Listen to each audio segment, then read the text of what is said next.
ચિંતામણી છે કેવું સુખ આપે છે?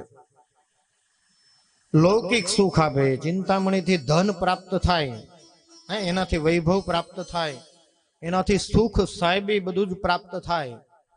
ચિંતામણી લોક સુખે સુરદ્રુહ કલ્પ સંપદામ,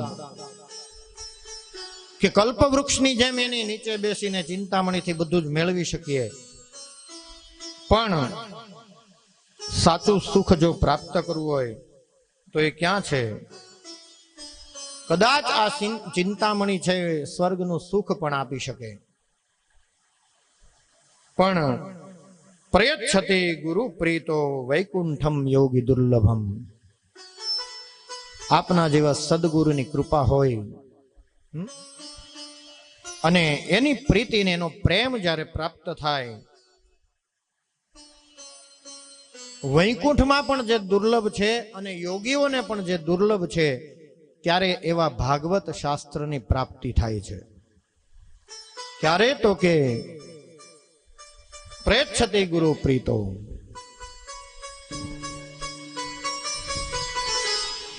તો એ ભાગવત અને આ બધી જ વાતો જ્યારે શૌનકાદિ મુનિએ એ સૂતજીની આગળ કરી, સૂત મહારાજે પ્રારંભ કર્યો. પદ્મ પુરાણને અંતર્ગત શ્રીમદ ભાગવતજીનું મહાત્મ્ય બતાવતા સૂતજી કહે, પ્રીતિ શૌનક ચિત્તે તે યતો વચમે વિચાર્ય ચ સર્વ સિદ્ધાંત નિષ્પન્નમ સંસાર ભય નાશનમ. શૌનક આદિ ઋષિઓને સૂતજી વર્ણન કરતા કહે કે, હે ઋષિઓ, શૌનક મહારાજ, આપના બધા જ ઉપર મારી પ્રીતિ હોવાથી આ ગુહ્ય એવી કથા હું તમને સંભળાવું છું. તમારા બધા ઉપર તમારું જે પ્રશ્ન કરવાનો જે વાણીની અંદર જે વિવેક છે, પ્રશ્ન ઘણી રીતે થાય. ઘણી વાર કોઈ પ્રશ્ન કરતો હોય તો કોઈને માપવા માટે કરતા હોય, ભાઈને ખબર પડે છે કે નહીં. અને ઘણીવાર એવા લોકો પણ હોય કે જે પ્રશ્ન કરતા હોય તેની અંદર જિજ્ઞાસા વૃત્તિ દેખાતી હોય કે આને કંઈક જાણવું છે, સાચી ખબર નથી, એટલે સાચાની જાણ માટે એ આપને પૂછી રહ્યા છે. તો એ વિવેકને જોઈ અને સૂતજી કહે કે આપના ઉપર મારી પ્રીતિ થઈ છે અને યતો વચમી વિચાર્ય છે, એટલા માટે હું વિચારી અને આ ગુહ્ય એવી કથા આપ સર્વને કહું છું. સર્વ સિદ્ધાંત નિષ્પન્ના, બધા જ સિદ્ધાંતો થી ભરેલું જે શાસ્ત્ર છે એની વાત હું કરું છું. અને સંસાર ભયનાશનમ, એટલું જ નહીં, બધા સિદ્ધાંતો તો છે જ, પણ સંસારની અંદર આપણે જીવીએ છીએ અને આ જીવન દરમિયાન ઘણા બધા ભય મારા ને તમારા હૃદયની અંદર, મનની અંદર રહેલા છે. આમ કરશું તો આમ થઈ જશે, આમ કરશું તો આમ થઈ જશે. આ બધા જ ભયને ભગાડનાર, આ બધા જ ભયને દૂર કરનાર સંસાર ભયનાશનમ. તો આવું શાસ્ત્ર છે, એની વાત હું કરું છું.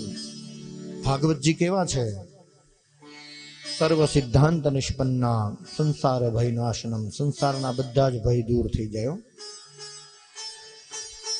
એટલે પેલા જ કીધું કે ધ્યાનથી સાંભળજો તો ભય દૂર થાય. પછી બેઠા હોય અહીંયા ને આપણું મન માર્કેટમાં ફરતું હોય, મોલમાં ફરતું હોય, સાંજનો ટાઈમ થાય એટલે પાણીપુરી વાળો રાહ જોતો હશે,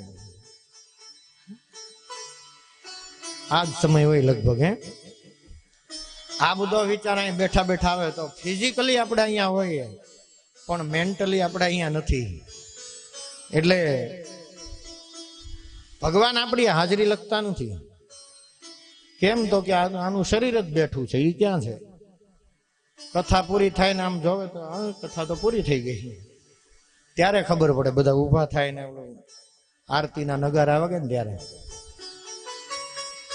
તો એ આપણી હાજરી ગેરહાજરી બરાબર છે. એટલે ફિઝિકલી ને મેન્ટલી બંને રીતે અહીંયા ઉપસ્થિત હોય તો જ ભગવાન હાજરી પૂરે છો. અમે તો બધા પૂરી લેશું. બેઠા છે ગિરીશભાઈ, બેઠા છે પેલા બેન બેઠા છે, પેલા બેન, બધાની હાજરી પૂરી લેશું. પણ અહીંયા બેઠા છે ને,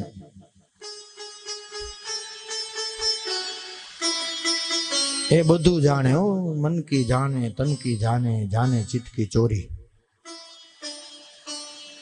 આપણા મનના વિચારો ક્યાં ચકડોળે અહીંયા કથા છોડીને ચડ્યા છે એ પણ એને ખબર હોય.